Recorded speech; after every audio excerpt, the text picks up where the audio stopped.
O universo da música é repleto de álbuns icônicos que marcaram época e que inventaram um novo gênero, ou alguns que parecem uma composição divina e uns que decepcionam. Meu nome é Nerd do século XXI e hoje o papo é sobre um álbum do último tipo. A gente vai analisar o álbum e tentar entender por que ele recebeu 1.7 de 10 da crítica especializada e reviews negativas na sua data de lançamento. O título podia ser diferente, o nome podia ser o álbum mais injustiçado, mas eu preciso dar comida pro meu gato e ódio vende. A pergunta que fica é, Audioslave merecia tudo isso?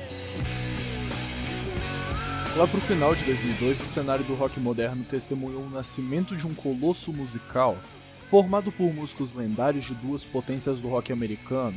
O Audioslave surgiu como uma super banda, termo usado para descrever grupos de artistas compostos por artistas já famosos por outras bandas de sucesso. A nova formação unia 3 ex-integrantes do Rage Against the Machine, Tom Morello, guitarrista, Tim Comfort no baixo e Brad Wilk na bateria, com o icônico vocalista Chris Cornell, ex-líder do Soundgarden. Essa combinação improvável e ao mesmo tempo promissora resultou em um som intenso, emocional e cheio de energia, que misturava o peso e a crítica social do Rage com a melancolia e profundidade vocal do grunge. Seu álbum de estreia, Audioslave, lançado em 19 de novembro de 2002 pela Epic Records, é uma verdadeira colisão de mundos. Nele, riffs carregados de tensão se entrelaçam com melodias emotivas, conduzidas pela voz marcante e crua de Cornell.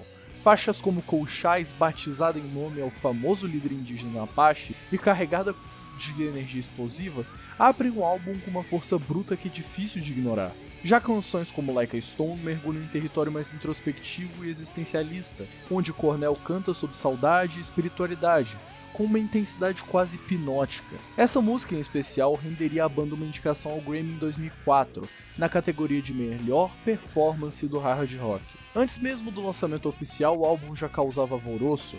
No dia 16 de maio de 2002, 13 faixas demo, versões iniciais e inacabadas das músicas, vazaram na internet por meio de programas de compartilhamento P2P, como Kazaa e LimeWire, sob o nome de The Civilian Project, o projeto do civil.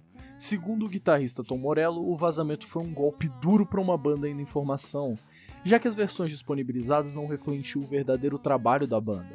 Letras ainda não finalizadas, solos improvisados e performances cruas. Mais tarde, Morello atribuiu o vazamento a um roubo nos estúdios da Bad Animals em Seattle, acusando diretamente os funcionários dentro do local.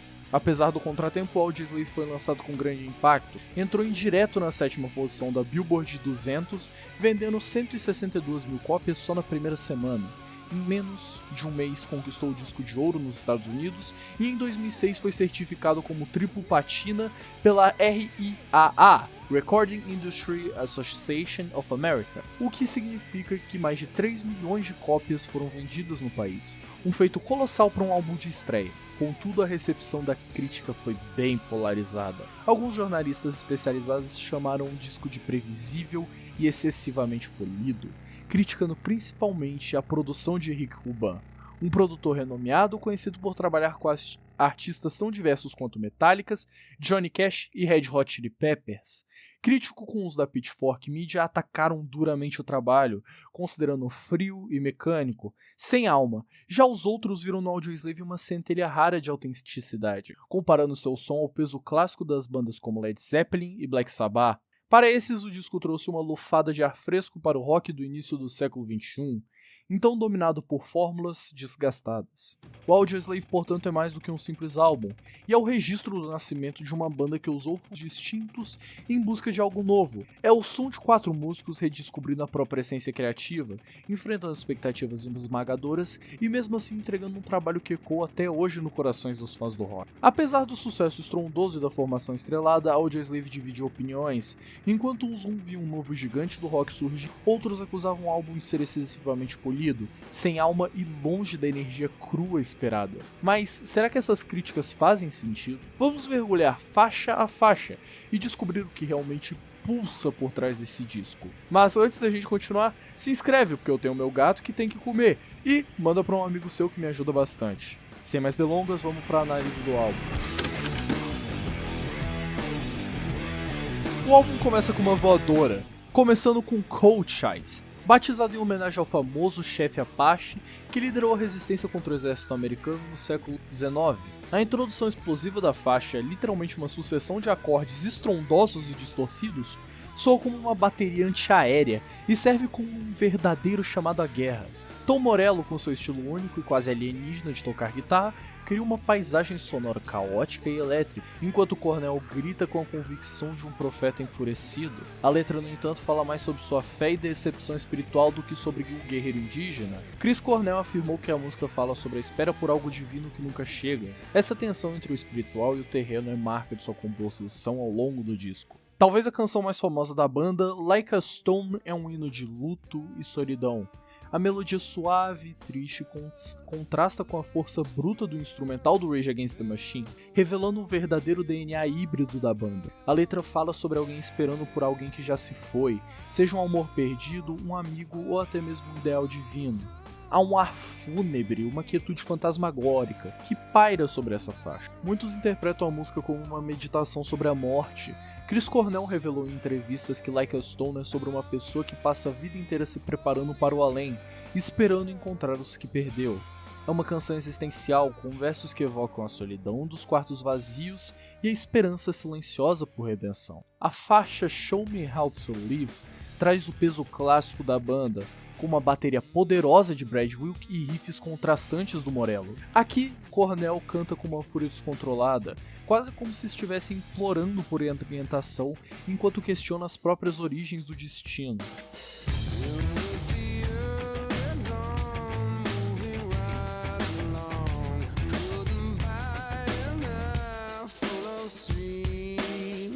Cedo alvorecer, me movendo a longo, eu não consigo comprar um sono completo. Canta ele como alguém consumido pela ansiedade existencial. A música sugere um confronto entre o interior e o mundo, um pedido por liberdade espiritual, mas também um grito contra o conformismo.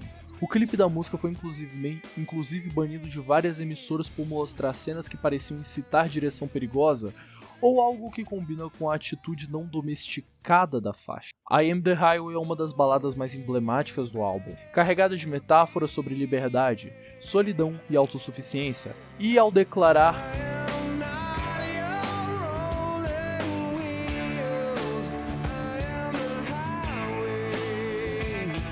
eu não sou as suas rodas rolantes, eu sou a rodovia.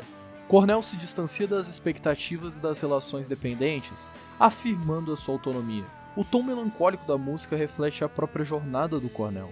Ele lutava contra vícios, pressões de famas e conflitos internos. Nessa faixa seu vocal é suave, quase sussurrado em alguns trechos, como se ele estivesse conversando com os fantasmas do passado. Agora a gente pode falar da minha música favorita do álbum. Ela é menos conhecida que as anteriores, mas não menos poderosa. What You Are é sobre libertar-se de relacionamentos que ocorrem, seja eles amorosos, sociais ou profissionais, com riffs mais grunge e vocais que alternam entre raiva e desprezo. A música é um tapa na cara da forma de... É uma das faixas mais diretas do álbum, com versos como...